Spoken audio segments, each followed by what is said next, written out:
여러분, 국제시장이라는 영화 보신 적 있으시지? 아마 많은 분들이 이 영화를 보셨을 것입니다. 이제 이 영화에 나오는 주인공 덕수는 이 1950년대 이 한국 이 전쟁부터 현재까지 가족을 위해 살아왔던 이 시대의 이 아버지의 모습을 보여줍니다. 이 주인공 덕수는 꿈이 있었어요. 하고 싶은 것도 많이 있었습니다. 그러나 이 가족을 책임지는 이 가장의 역할, 또 아버지의 역할을 하면서 자신을 희생하고 가족을 위해 살아온 그런 모습을 영화 속에서 보여줍니다.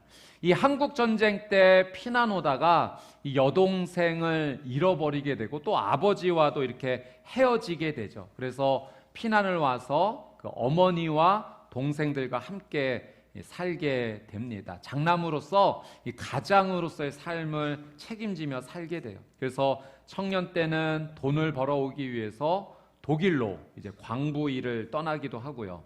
또 돈을 벌기 위해 베트남 전쟁에 이 생명을 걸고 참여하기도 합니다. 이제 그 가운데 이산가족 방송이 이제 열리게 되면서 아주 극적으로 잃어버렸던 여동생을 또 찾기도 합니다. 이 쉽지 않은 삶을 그가 정말 책임감 있게 살아올 수 있었던 이유는 그 피난 오던 시절에 아버지께서 이 아들을 붙잡고 이런 말을 하게 됩니다. 그리고 약속을 하게 돼요. 아버지가 돌아오지 않으면 너가 이 집의 가장이다.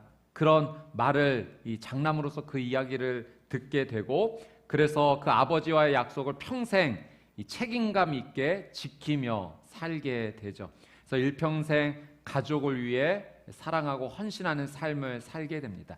이제 영화의 마지막 장면에서 제가 굉장히 그 한 장면이 저의 마음 가운데 깊이 좀 남게 되었는데, 그 영화의 마지막 장면은 짧게 한번 잠깐 보도록 하겠습니다.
이제 나이가 많은 할아버지가 된 주인공 덕수가 이제 방에서 혼자 아버지에게 그런 혼잣말을 합니다. 평생 아버지와의 약속을 잘 지켰다라고 말합니다. 그런데 그 인생이 정말 쉽지 않았다고, 너무너무 힘들었다고 울면서 말을 합니다.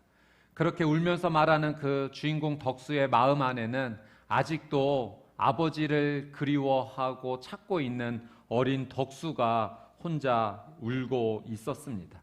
일평생을 살아오면서 그 힘든 무거운 책임감을 지고 오면서 누군가에게 기대고 싶었을 거예요. 아버지에게 기대고 싶었을 텐데 그렇게 혼자서 그 무거운 책임감을 이끌어왔던 자신의 삶 가운데 울고 있는 모습인 거죠. 의지하고 싶었고 보고 싶은데 그럴 수가 없었던 겁니다. 이 영화 속 덕수가 정말 힘들었다라고 말하는 이 장면이 우리 모두에게는 공감되는 무게 있는 장면입니다. 아마 이 주인공 덕수는 그 아버지로부터 그런 말을 듣고 싶었을 거예요. 잘했어. 정말 잘했어. 고마워. 약속 지켜줘서 고마워. 그 말을 정말로 많이 듣고 싶었을 것입니다. 이 영화 속 주인공에게만 해당되는 말은 아닐 것입니다. 우리 모두가 삶을 살아가는 우리 모두가 이런 위로, 격려, 지지 필요합니다. 왜냐하면 우리 모두도 삶에서 그 무거운 책임감을 가지고 우리도 살아가고 있기 때문입니다. 이 책임감이 주는 무게가 무겁습니다. 남편으로서, 아버지로서 그 책임감을 지고 살아가는 이 시대의 남자들이 있어요. 또 아내로서, 어머니로서 그 책임감을 지고 걸어가는 이 시대의 여성들이 있습니다. 또 아버지, 어머니뿐만 아니라 우리 자녀들도 모양과 크기는 다르지만 나름 힘겹게 자신에게 주어진 책임감을 최선을 다해서 그 길을 걸어가고 있습니다. 그러니 우리 모두는 우리 각자의 삶 가운데 있는 그 책임감의 무게를 어느 정도는 다 가지고 살아가고 있는 것입니다. 최근에 한 뉴스를 보았는데 그 뉴스가 제 마음을 너무 아프게 했습니다. 이 10살과 7살의 자녀를 둔 이제 아버지인데요. 회사에서 일을 하면서 느꼈던 무거운 책임감 때문에 그 우울증과 스트레스로 삶을 마감했다라는 소식을 들으면서 너무 마음이 아팠습니다. 겉으로 봤을 때는 대기업이었고 또 누구나 갖고 싶은 그런 직업을 가진 분이셨어요. 그런데 그 책임감으로 인해서 혼자 감당하지 못하고 너무 무거워서 그 삶을 마감했다라는 소식이 너무나 제 마음을 아프게 했습니다. 그 미국의 대통령 가운데 존경받는 그 에이브라함 링컨의 이야기에도 그런 이야기가 있어요. 이 에이브라함 링컨이 이제 암살 당했을 때 그의 몸에 지니고 있던 그 유품이 전시가 되어 있는데 평소에 본인이 지니고 있었던 것 가운데 하나가 무엇이었냐면 이 낡은 신문 조각이었어요. 그 낡은 신문 조각을 늘 삶에서 이렇게 지니고 있었던 거죠. 그 신문 조각이 무엇이길래 그것을 지니고 있었는가 살펴봤더니 이 에이브라함 링컨을 칭찬하고 격려하는 신문 기사였어요. 에이브라함 링컨은 역대 정치인들 가운데 가장 훌륭한 정치인이라고 말할 수 있다는 그 신문 기사를 오려서 지니고 있었던 거예요. 자신이 그 무거운 책임감을 지니고 걸어가고 있는 동안 힘들었을 때, 외로웠을 때, 비난받았을 때 그 신문 기사를 보면서 스스로 위안을 삼았던 것입니다. 여러분, 우리 모두는 인생의 무거운 짐을 다 지니고 있습니다. 그 무거운 짐으로 인해서 쉽지 않은 길을 우리는 걸어가고 있죠.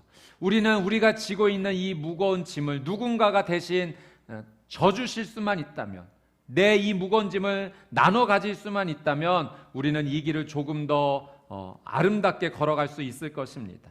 여러분, 우리는 인생을 살아가면서 이런 세상으로부터의 메시지를 자주 받습니다. 의존적인 인생으로 살지 말고 주체적인 인생을 살아가라는 세상의 메시지가 우리에게 자주 들려옵니다. 저는 그 말이 틀렸거나 잘못됐다라고 생각하지 않습니다. 분명 우리의 삶은 삶을 살아가면서 주체적으로 삶을 이끌어가야 되는 그런 삶이 반드시 있어야 됩니다. 독립적으로 일어설 수 있어야 돼요. 어떤 일을 함에 있어서 스스로 잘 판단하고 그 일을 끝까지 책임감 있게 할 수 있는 삶이 되어야 됩니다. 내가 내 인생의 주체가 된다라고 하는 사실은 너무나 멋진 일인 거죠. 여러분, 내가 내 인생의 주체가 되어 살아간다는 것을 우리가 한 문장으로 표현할 수 있다면 내 인생의 주어는 나입니다 라고 표현할 수 있을 거예요. 내 인생의 주어가 내가 되어서 스스로 주체적으로 독립적으로 그렇게 멋지게 삶을 걸어갈 수 있는 거죠. 여러분, 우리 부모님들께서 자녀를 양육하면서 아주 어린 갓난아기 때부터 이제 유치원, 초등학교, 중고등학교, 대학교 또 직장인이 되고 결혼까지 하는 모습을 보면서 그 성장하는 모습 보면서 얼마나 대견합니까? 어려서 아무것도 못했던 한 작은 인생이 이제 스스로 주체적으로 자신의 삶을 이끌어간다라고 하는 것은 정말로 건강한 모습이요, 대견스러운 모습이요, 자랑스러운 모습입니다. 여러분, 우리가 우리의 인생을 그렇게 멋지게 아름답게 주체가 되어 살아가는 것, 그 모습을 하나님께서도 분명 좋아하시고 기뻐하십니다. 그런데 하나님께서 우리의 그런 인생을 향해서 너의 인생의 주체는 너야 라고도 하시지만 그 가운데 우리에게 주시는 하나님의 분명한 메시지가 있다는 것을 우리가 놓쳐서는 안 돼요. 여러분, 성경에서 하나님께서 한두 번도 아니고 정말 수십 번에 걸쳐서 우리에게 주시는 말씀이 있어요. 그것이 무엇이냐면 너의 인생 가운데 내가 너와 함께 할 것이다. 내가 너와 함께 동행할 것이다. 이 메시지를 하나님께서는 성경의 말씀을 통하여 우리에게 계속하여 들려주십니다. 여러분, 하나님께서 나와 동행해 주시겠다라는 이 메시지가 우리에게 어떻게 해석이 돼야 되냐면 내 인생의 주체는 나이지만 내 인생의 주체가 나이다라는 것으로 끝나지 말고 내 인생의 주어가 바뀌어야 된다는 거예요. 어떻게? 내 인생의 주어는 내가 아니라 내 인생의 주어는 하나님과 함께하는 나입니다로 바뀌어야 된다라고 하는 사실입니다. 저는 여러분의 귀한 삶이 여러분이 주체적으로 아름답게 멋지게 내 인생을 정말 주체적으로 끌고 가는 삶이 되셔야겠지만 홀로 그 인생을 끌고 가지 마시고 하나님과 함께하는 나로서 그 귀한 삶을 사시게 되기를 주님의 이름으로 축복합니다. 여러분, 내 인생의 주어를 나로만 세워가면 우리는 우리의 인생의 무게를 스스로 감당하지 못할 때를 만나게 돼요. 여러분, 하나님께서 내가 너와 함께 해주겠다, 너와 동행해 주겠다, 너의 인생의 주어를 내가 함께하는 너로 삼아주겠다라고 말씀해 주신 것은 내 인생에 무겁게 느껴지는 인생의 짐을 하나님께서 대신 져주시겠다라고 하는 약속이에요.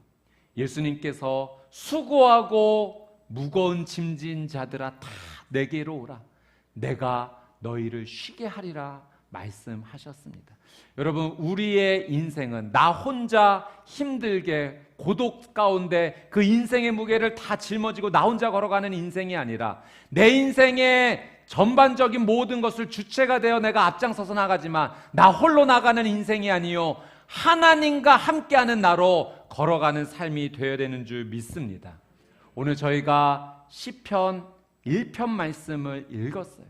오늘 우리에게 주시는 하나님의 말씀 시편 1편입니다. 이 시편 1편 가운데 우리의 두 눈을 강하게 사로잡는 한 가지 표현이 있다면 그것은 복이 있는 사람이라는 표현이에요.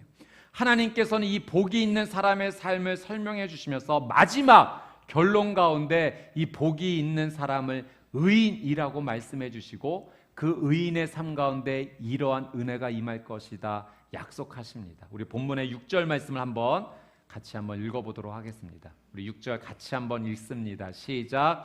의인의 길은 여호와께서 보호하시나 악인의 길은 망하리라.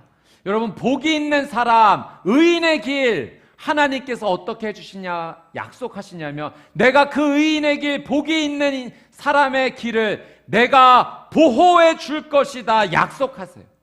여러분, 하나님께서 함께 동행해 주시는 사람, 하나님께서 그 인생의 길을 손잡고 걸어가 주시는 그 사람의 인생 가운데 임하는 축복, 하나님께서 보호해 주시는 축복인 줄 믿습니다. 제가 이 말씀을 묵상하면서 어린 제 시절의 그 생각들이 기억이 났어요. 저희 어머니께서 저를 위해서 항상 기도해 주실 때 제가 제 귓가에 정말 많이 남아있는 어머니의 기도의 표현은 하나님, 이 아들 지켜주십시오, 보호해 주십시오, 천군 천사 보내주셔서 지켜주십시오. 그 기도를 참 많이 해주셨던 것이 제 마음에 많이 남습니다. 제가 삶을 돌이켜보니 그 어머니의 기도가 땅에 떨어지지 않고 정말 하나님께서 은혜로 제 삶 가운데 이루어주셨던 것을 정말 많이 경험했어요. 제가 어려서 장난꾸러기였고 천방지축처럼 막 뛰어다녔던 기억이 많이 있습니다. 자전거를 끌고 언덕 위에 올라가서 스피드를 한번 즐겨보겠노라고 브레이크를 잡지 않고 내려오다가 고꾸라져가지고 정말 크게 다칠 뻔한 적도 있고요. 또 앞뒤 보지 않고 뛰어다니다가 자동차에 치인 적도 있고 오토바이랑 부딪혔던 적도 있고 또 강가에 나가서 물놀이 하다가 발을 헛디뎌서 익사할 뻔한 적도 있고 제가 오늘 이 자리에 있는 것은 하나님이 보호해 주신 은혜인 줄 믿습니다. 제가 그 가운데 잊혀지지 않는 하나님이 보호해 주셨던 기억 가운데 하나가 뭐냐면 초등학교 때 아이들과 방과 후에 재밌게 축구하는데 이제 그 시절에 그 학년에 힘이 센 친구가 좀 있었어요. 이게 대장 같은. 근데 그 친구가 뭐가 마음에 안 들었는지 축구하는 아이들을 학교 뒤로 다 집합을 시키더니 한 대씩 때리기 시작하는 거예요. 제가 맞을 때가 됐는데 그 친구가 이렇게 얘기를 했습니다. 소리, 너는 집에 가. 네. 그래서 제가 나 운 되게 좋다 이렇게 생각하지 않고 엄마의 기도가 또 이루어지네. 네. 보호해달라는 그 기도가 내 삶 가운데 이루어졌던 것을 저는 똑똑히 체험을 했습니다. 여러분, 하나님께서 동행해 주는 사랑, 복 있는 사랑, 의인의 삶, 하나님께서 보호의 은혜를 주시는 줄 믿습니다. 오늘 우리가 이 자리에서 예배할 수 있는 이유는 지난번 하나님께서 우리의 생명을 보호해 주셨기 때문이 아니겠습니까? 여러분, 하나님의 보호가 우리의 삶 가운데 계속 이어지는 거예요. 우리의 생명을 보호해 주시고 우리의 건강을 보호해 주시고 우리의 가정을 보호해 주시고 내 마음을 보호해 주시고 우리의 영혼을 보호해 주시는 하나님의 은혜가 있는 줄 믿습니다. 그 은혜가 복이 있는 사람, 의인의 삶인데 하나님께서 동행해 주시는 삶이죠. 저는 축복합니다. 여러분이 계속하여 이 하나님의 보호의 은혜를 누리시게 되기를 주님의 이름으로 축복합니다. 또 오늘 시편 1편에서 이 복이 있는 사람, 하나님께서 함께 동행해 주시는 자의 삶이 이러한 은혜를 잊게 될 것이다 라고 약속해 주시는데요. 3절 말씀입니다. 자, 3절 말씀 우리 같이 한번 크게 한번 읽도록 하겠습니다. 시작. 그는 시냇가에 심은 나무가 계절에 따라 열매를 맺고 그 잎이 시들지 않는 것처럼 하는 일마다 모두 잘 되리라. 아멘. 이 말씀 잠깐만 좀 더 보여주세요. 여러분, 하나님께서 복이 있는 자의 삶을 이렇게 은혜 주신다라고 약속하셨는데 이 3절을 요약하면 이 노란 부분만 읽으면 돼요. 이 노란색 부분만 저희가 같이 한번 읽도록 하겠습니다. 시작. 그는 하는 일마다 모두 잘 되리라. 아멘. 이것이 하나님께서 복 주시는 사람의 삶이에요. 하나님께서 동행해 주시는 자의 삶이에요. 그는 하는 일마다 모두 잘 되리라. 여러분, 하나님께서 복 주시는 자의 삶을 이렇게 될 것이라고 그림처럼 보여주시는 것이 이 3절 안에 있지 않습니까? 그는 시냇가에 심겨진 나무처럼. 여러분, 이 시냇가에 심겨진 나무가 때를 따라 계절을 따라 열매를 맺는다라고 하십니다. 이 시냇가에 심겨진 나무가 여러분 계속하여 시들지 않고 살아가게 될 것이라고 하나님께서 약속해 주세요. 여러분, 하나님께서 동행해 주는 자의 삶 가운데는 열매가 열리는 은혜가 임합니다. 열매는 은혜예요. 여러분, 내가 노력해서 맺어지는 것이 아니라 하나님께서 주시는 은혜로 때에 따라서 필요할 때 적절하게 하나님께서 공급해 주시는 놀라운 선물입니다. 받을 자격이 없는 자에게 주시는 하나님의 사랑이 은혜예요. 그것이 바로 때를 따라 열리는 열매인 겁니다. 여러분, 하나님께서 때를 따라 우리에게 건강의 열매를 주십니다. 재정의 열매도 주세요. 지혜의 열매도 주시고요. 때를 따라서 우리에게 능력의 열매도 허락해 주십니다. 여러분, 우리가 매일 먹고 입고 살아갈 수 있는 것도 하나님께서 주신 열매의 은혜인 줄 믿습니다. 또한 하나님께서 함께해 주시는 자의 삶 가운데 놀라운 그 특징이 무엇이냐면 시들지 않을 것이라는 하나님의 약속이에요.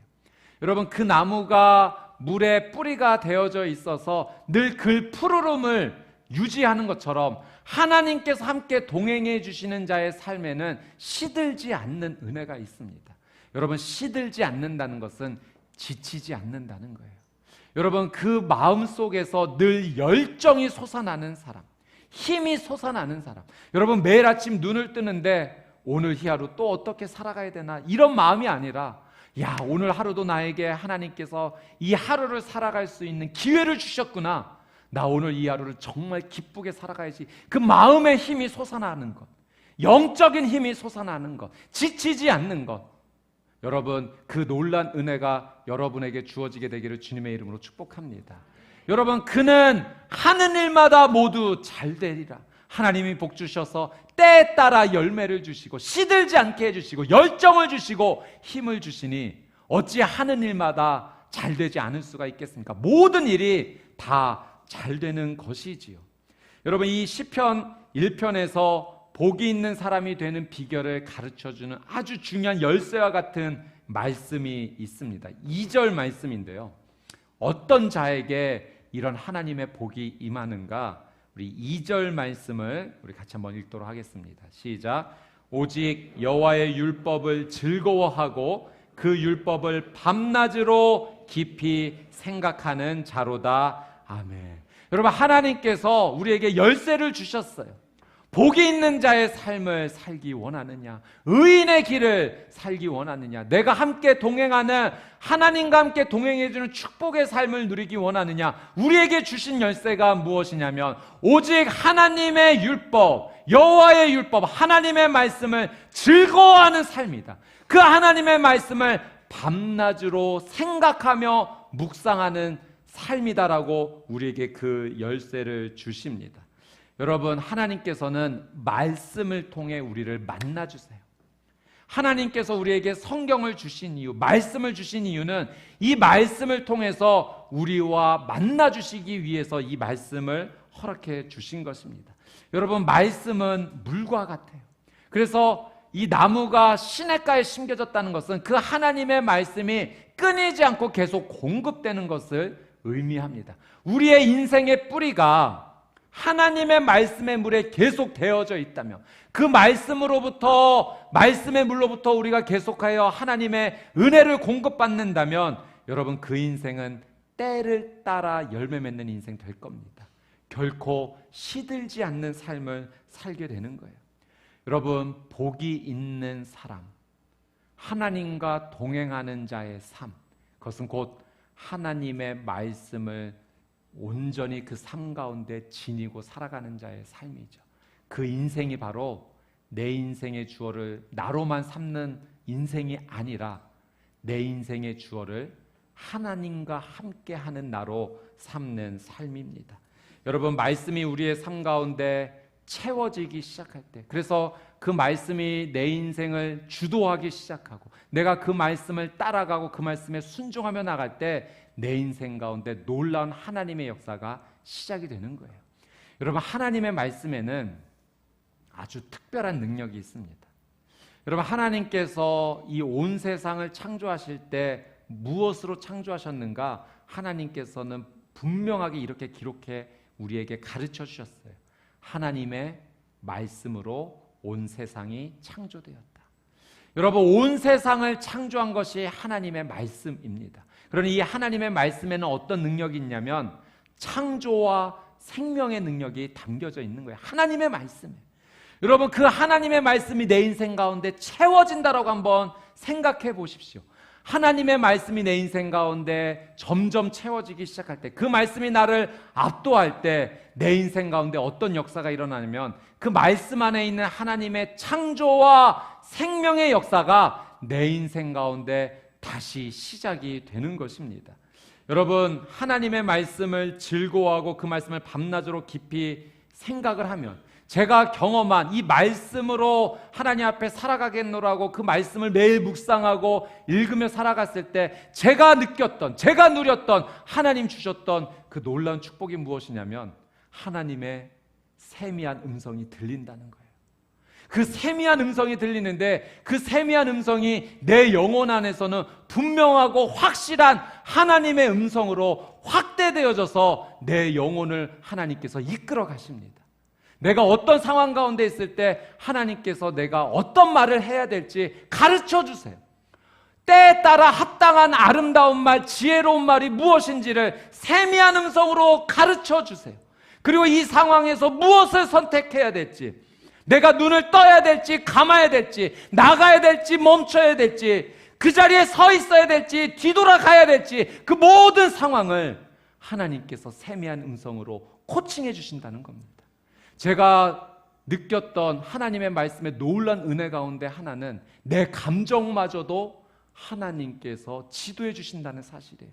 분명 이 사실을 예전에 내 모습이었다면 너무나 분노하고 화를 내고 있어야 될 내 모습인데 그 세미한 하나님의 음성이 저를 붙잡아 주세요. 그리고 화를 내지 않고 분노하지 않고 그 상황 가운데 어떻게 내가 반응하며 나아가야 될지 하나님께서 지도해 주십니다.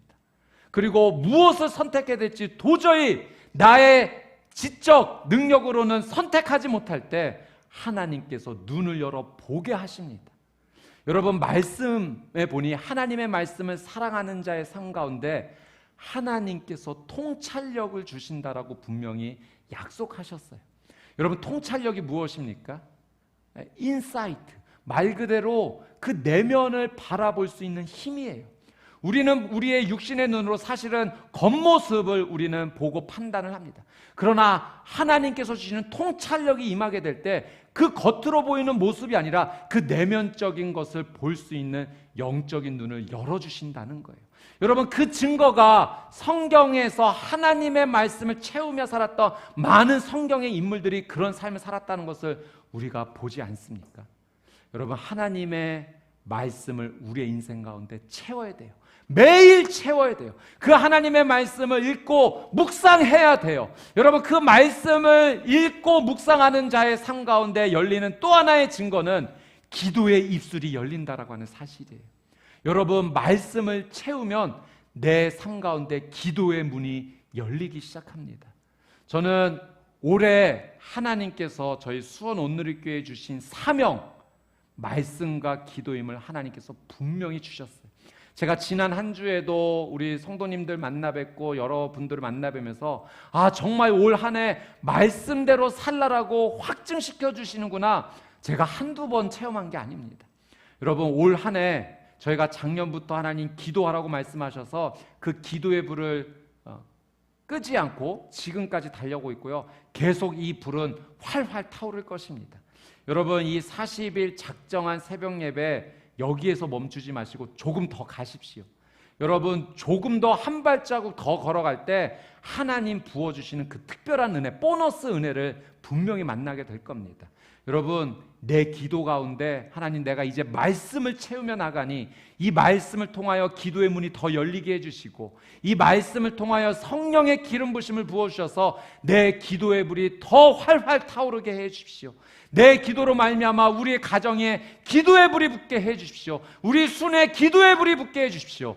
여러분, 말씀을 채우며 성령의 기름 부심을 사모하며 나가서 기도의 불이 꺼지지 않는 올 한 해 되시기를 주님의 이름으로 축복합니다. 여러분, 우리는 올 한 해 말씀에도 더 주목할 거예요. 여러분, 정말 이 말씀대로 살아가라고 하는 것이 하나님께서 우리에게 주신 정말 사명입니다. 매일 하나님 말씀 묵상하세요. 매일 정한 분량만큼 하나님의 말씀을 읽으십시오. 여러분, 우리 수원 온누리교회 우리 아이들 클럽 가운데 말씀 암송하는 샤이닝 키즈라는 우리 아이들 클럽이 있습니다. 지난 크리스마스 콘서트 때 우리 아이들 암송하는 거 보셨죠? 얼마나 좋은지 모르겠습니다. 근데 제가 우리 아이들 보면서 아이들만 암송할 것이 아니라 우리 어른들도 암송을 해야겠다. 제가 곧 어른 클럽 하나 만들도록 하겠습니다. 말씀을 암송하는 우리 부모님의 세대로부터 자녀의 세대까지 흘러가는 그 놀라는 그리고 우리 온누리 공동체 성경 읽기, 매일 하나님의 말씀 읽는 거, 또 성경 필사도 할 겁니다. 하나님의 말씀을 기록하며 나가는 삶. 어떻게 하든지 올 한 해는 이 말씀 안에서 우리가 축제를 누리며 나갈 것입니다. 여러분, 그 말씀을 가까이 하는 자의 삶이 하나님과 동행하는 삶이 될 줄 믿습니다. 여러분, 인생의 주어를 나로만 삼고 살아가면 때로 견디기 힘든 삶의 무거운 짐 앞에서 쓰러져 일어나지 못할 때가 있어요. 근데 하나님께서 내가 너와 함께 할 거다. 내가 너와 동행할 거다. 그분께서 함부로 내 인생 가운데 이렇게 하셔도 될 뿐이죠. 창조주이신데 피조물인 우리에게 그렇게 하시고도 남으셔도 되지만 그렇게 하지 않으세요. 인격적으로 다가와 주셔서 손 내밀어 주십니다. 그리고 우리가 그 손 붙잡기를 기다리고 계세요. 우리가 하나님의 손을 붙잡고 함께 걸어갈 때, 그래서 내 인생의 주어가 나가 아니라 하나님과 함께하는 나로 살아가게 될 때, 여러분, 우리의 인생의 무거운 짐을 하나님께서 대신 져주실 겁니다. 우리의 인생은 복된 인생이 될 거예요. 하나님께 보호받는 인생이 될 겁니다. 때에 따라 열매를 맺고 시들지 않는 놀라운 인생이 될 겁니다. 우리 그런 한 해 살아갑시다. 우리가 2022년 올 한 해 이제 시작하면서 마무리될 때 우리가 고백하기를, 정말 올 한 해는 하나님께서 나와 동행해 주시는 한 해였어. 하나님께서 내 손을 붙잡아 주시고 함께 걸어가 주셨어. 내 인생의 짐의 무게를 다 짊어지셨어. 나를 보호해 주셨고 때에 따라 열매를 주셨고 시들지 않는 인생을 살게 하셨어. 이 고백을 하게 되는 우리 수원 온누리교회 성도님들이 되시기를 주님의 이름으로 축복합니다. 아멘.